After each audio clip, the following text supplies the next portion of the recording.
నమస్తే వీటి ఫ్రెండ్స్. ఇంకా కొంచెంలో కూడా నేను బియ్యం పోసి పెడతా కదా, ఇంకేమి కూడా ప్రతి అమావాస్యకి ఒకసారి ఇట్లా క్లీన్ చేస్తూ ఉంటాను.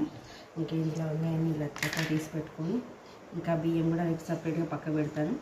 మళ్ళీ మంచి నీట్గా కడిగినాక మళ్ళీ ఫ్రెష్గా బియ్యం పోసి ఇవన్నీ కూడా వేస్తాను ఇందులో. ఇంకా ఈ బియ్యం అయితే ఇంకా నేను నాన్ వెజ్ వండని రోజు మాత్రం పరమాన్నం అన్నా లేదైతే వైట్ రైస్ అయినా పులిహోర అయినా చేస్తాను. ఇంకా కంపల్సరీ అయితే ఇంకా మనం నాన్ వెజ్ వండని రోజు మాత్రమే ఆ బియ్యం వండుకుంటాను నేనైతే.